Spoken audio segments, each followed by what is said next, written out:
All right, welcome into the round pen with this big Mare Soxy. What I'm going to do today is what I call extreme desensitizing.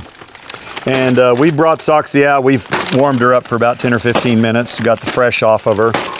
And everything you're going to see me do today, I have done at least once with her.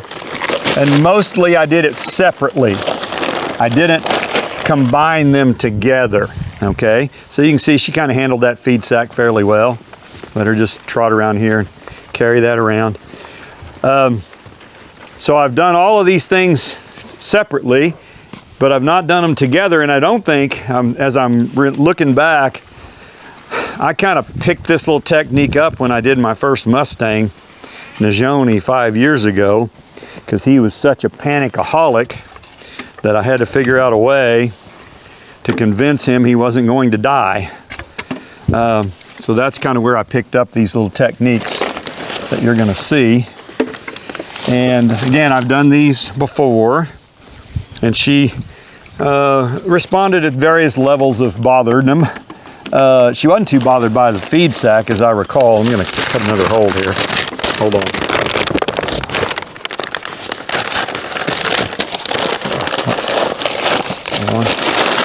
She wasn't too bothered by the feed sack, and she wasn't overly bothered by these empty milk jugs thumping against her sides.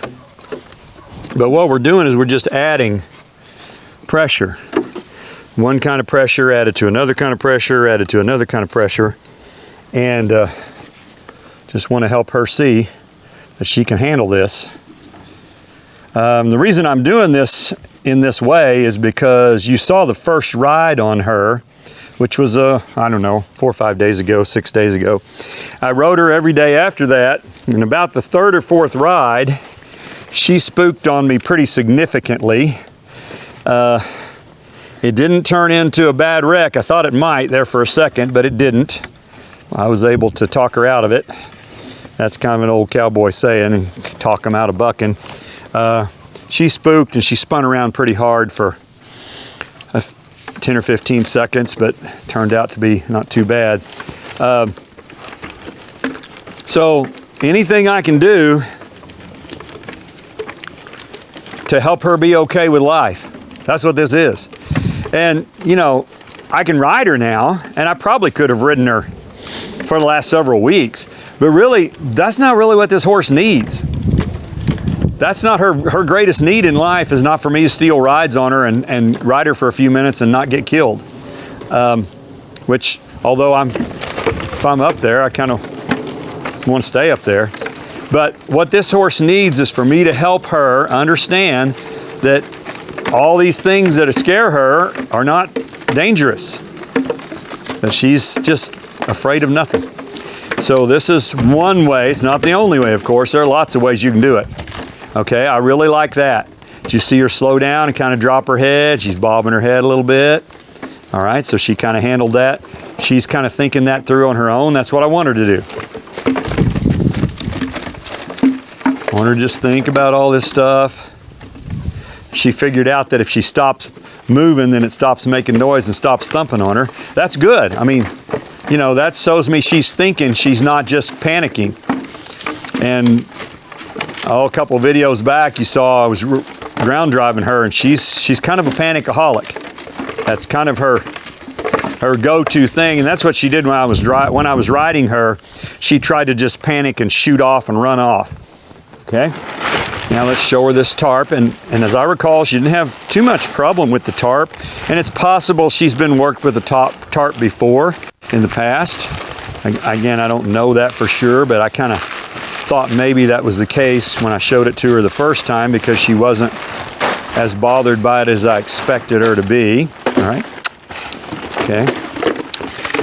Now, when these horses are standing still and you're doing some of this stuff, that's one thing. But doing it while they're moving is a different thing.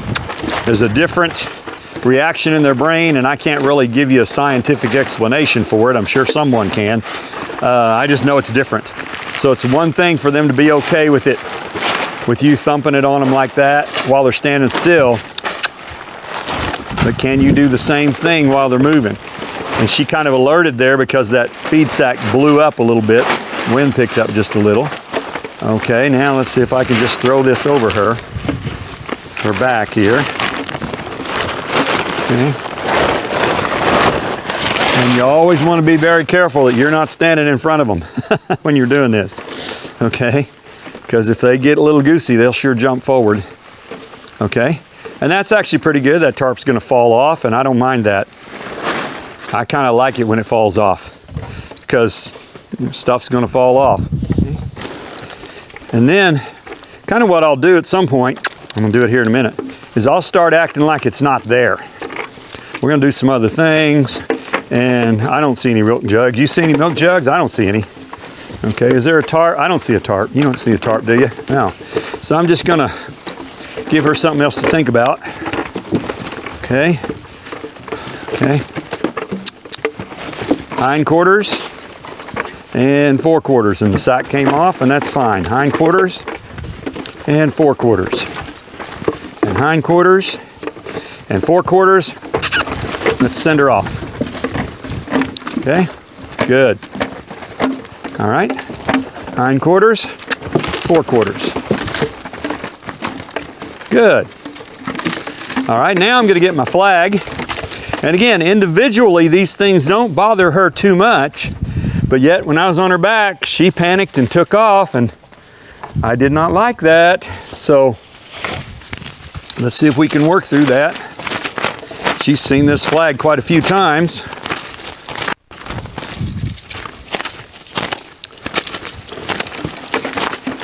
So, see that? All of a sudden, we found something she really didn't like. And she didn't respond to this flag that way when it was by itself. About 2 months ago or 3, I did a video called What Causes a Horse to Buck. If you haven't seen that video, I really recommend you scroll down on the channel and watch it. I think it's one of the most helpful videos that I've ever done. And basically what I describe in there is a 0 to 10 scale of emotional stress for a horse. And it's just a scale I made up. It's nothing scientific. But 0 is asleep and 10 is a full-blown bucking panic. And so what we're doing here, each one of these little things can add a half a point or a point on that 10-point scale. So if each one of these adds a half a point for the tarp and a point for the jugs and a point for this, and I've got her up about level 6 on the oh my God, I'm gonna die scale. Okay. So I'm purposely really upping the pressure because she needs to be okay. She's doing pretty good. Good girl, Soxy. And then she said, I'm out of here. There you go. There you go. Now let's see what happens if I back off completely. Will she drop her head and lick her lips? Let's watch how long it takes. It might take a while with her. She dropped her head. Now she licked her lips. All right. And I had to... An extra 2 points of stress right there. Yeah, I had to remind Runner about all this. He doesn't see this stuff very often. He's a pretty good boy, but he hadn't seen this flag in a while, maybe several years. Okay, just remind him about that. Okay, don't take things for granted. That's where you kind of get yourself in trouble. All right, so let's get ready here.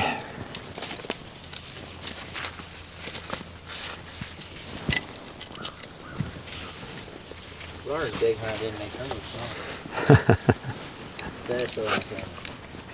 Okay.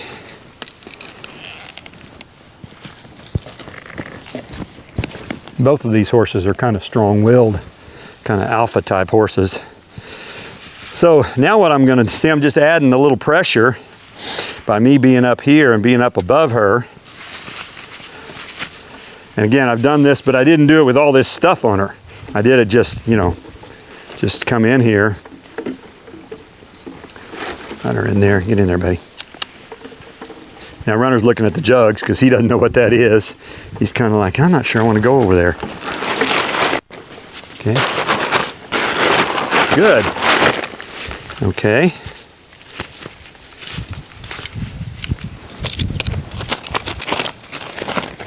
Folks, I'm pretty happy with that. I really didn't think she would be this good with this. I really thought that she would have a lot more trouble putting all this stuff together. So that's very encouraging. Very encouraging that she can do that. Good girl, Socks. Good girl. You know, and I'm going to make an observation here. Sometimes you'll work with a horse and you'll work with them and bang your head against a brick wall for weeks, and then all of a sudden you'll just come out one day and it's okay. Now, I don't know if that's what's happened here. I kind of doubt it. I don't think we've had that big of a breakthrough with her. But I have had it happen with some horses. And then sometimes you'll come out and it's, you know, instead of 2% better, it's maybe 15% better, which is what this seems to be.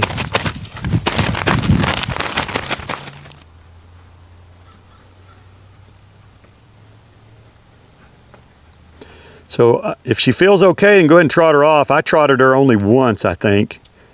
So as long as her head's down, she's probably all right. And rub her a lot when she starts trotting.